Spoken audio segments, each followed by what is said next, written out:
আজকে আমাদের মহাসড়কের দিন।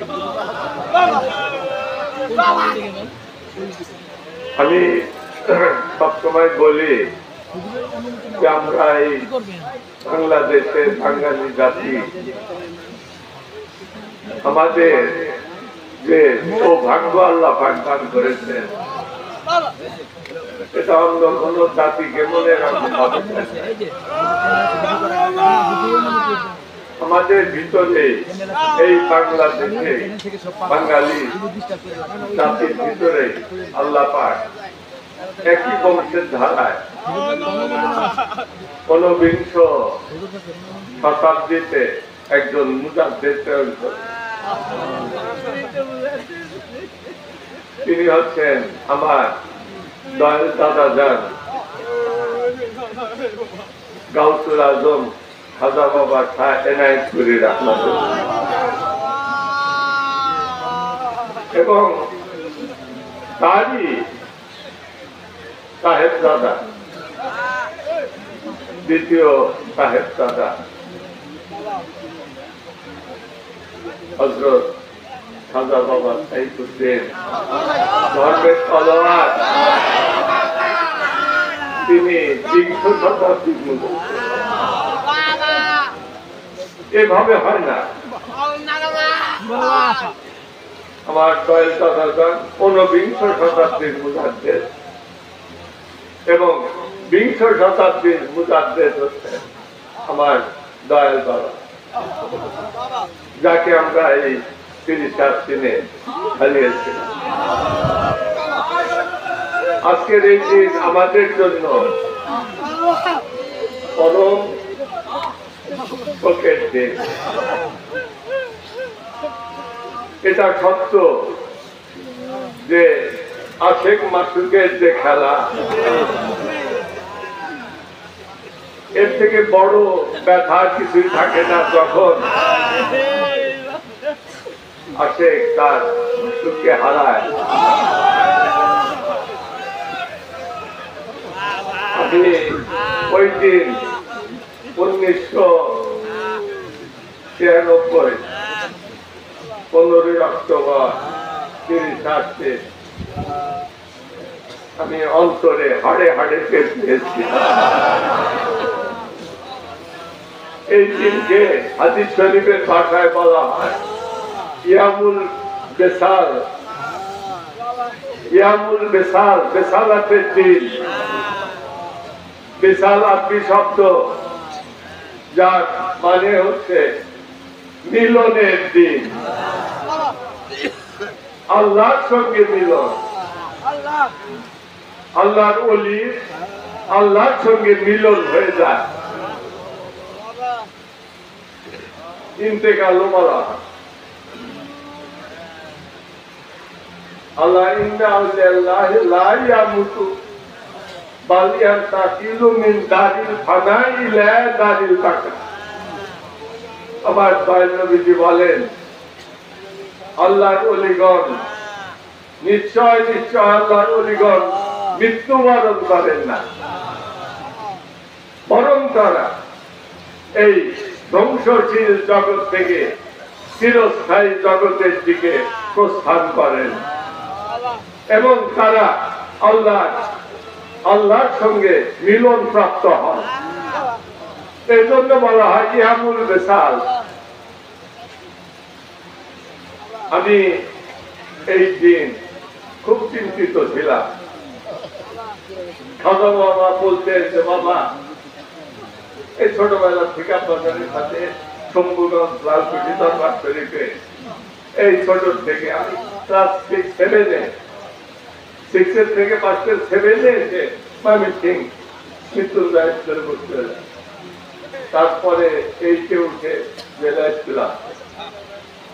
এইভাবে আমাদের এত অল্প বয়সে আব্বা জানিস ওইখানে লালকুঠি দরবার শরীফে, ওখানে যে পরিবেশ কিন্তু অনুকূল ছিল না। এই প্রথম পরশ শরীফ আব্বাজান করলেন 18 ফাল্গুন। ওদের কিন্তু রবিবার হিসাবে হয় না, কিভাবে কি হিসাবে হচ্ছে 18 ফাল্গুন হিসাবে।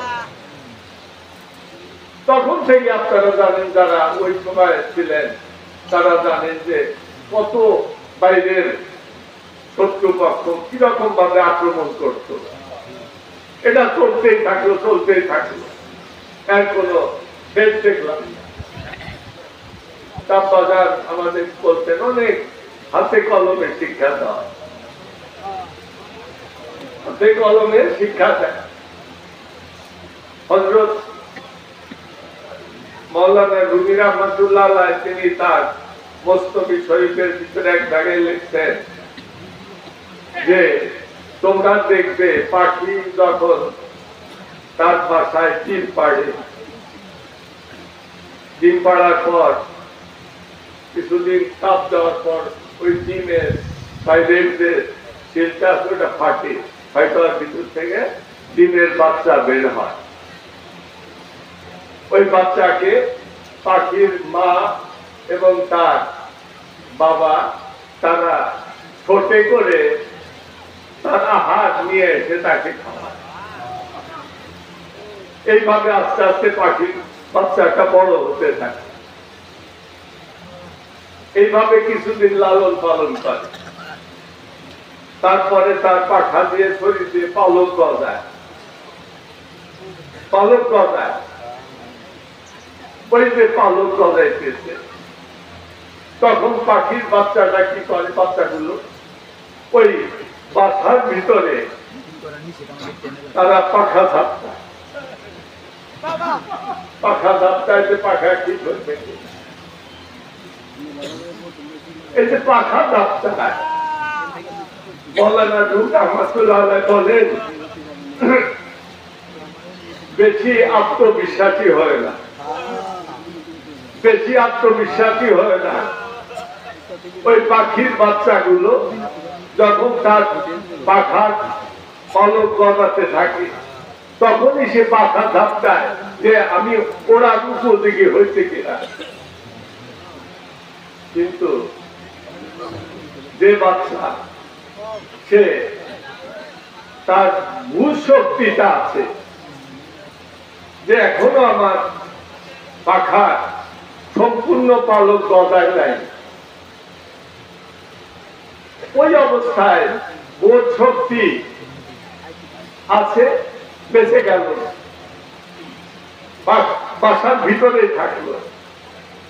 তার মা বাবার যে আশ্রয়ে তাকে যে শিক্ষা দিতেছিলেন, খাওয়াতেছিলেন, সেভাবেই সে থাকলো সেখানে। তারপরে যখন তার বাবা মা তাকে বলল, তাদের ভাষাই বলল, এখন তোমার সমস্ত পালক গজিয়ে গেছে, উড়াল দাও। তখন কিন্তু সে উড়ে যাবে, তার পড়ার কোনো ভয় থাকবে না। মাওলানা রুমি রহমাতুল্লাহ আলাইহি যে এত বেশি আত্মবিশ্বাসী হয় না, তোমরা তরিকতপন্থী, তোমার পীর কিন্তু তোমাকে তোমার ওই পাখার পালক গজানো পর্যন্ত তোমাকে তিনি ওইভাবে পালন করতেছেন।